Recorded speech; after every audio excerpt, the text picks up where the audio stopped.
I was just thinking about a lot of things that were like kind of worrying me in my head. Um, Basically, I went to dinner with a friend last night, and he's kind of going through the same thing I just went through with my stepdad being in the hospital, taking pain medication, and acting really weird.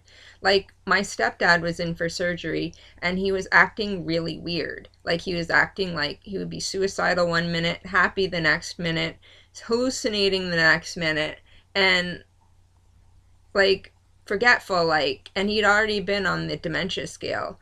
So I didn't understand what was going on with him, and this was like 2 months ago. So when I heard from my friend that his sister has cancer and is on pain pills and is on Oxycontin, and is acting all mystical and weird and, wanting to die and all this stuff, I'm like, wow, that same thing happened to me. And it kind of reminds me that I'm gonna have to probably go for surgery for my hydrocephalus, for my shunt, my VP shunt that I was born with.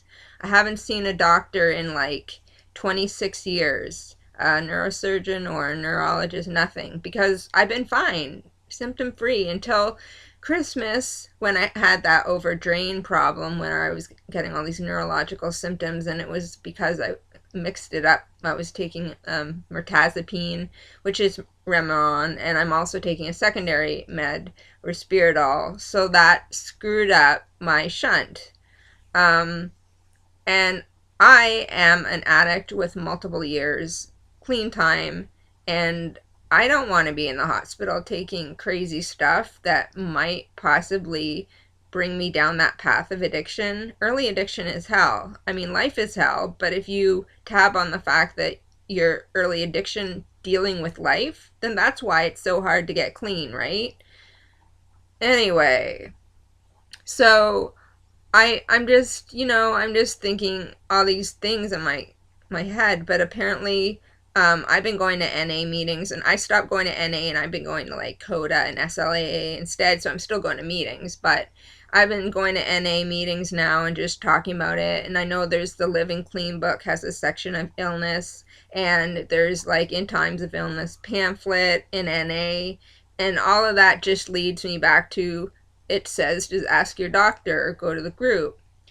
I take lithium as well. So a lot of things, there's two drugs that I could take that aren't, addictive, and they interact with my lithium. So, basically I'm like, can I do this without pain pills? Like get an incision, get cut open and in two different spots, my down my abdomen and my head, and like have things put in my head without pain meds.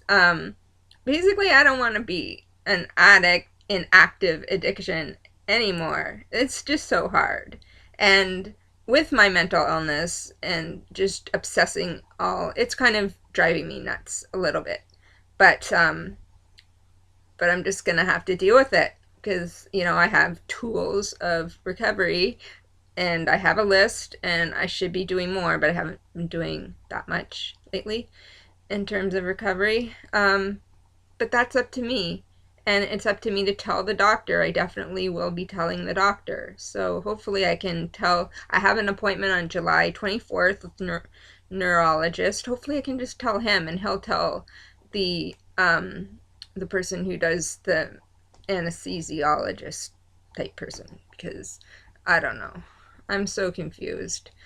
Anyways, my mental health worker is going to help me with all that. My mom's finally remembered that I have to have surgery. She never understood it before. She never understood my hydrocephalus, but I'm really happy that she's finally realizing that I'm going to have surgery.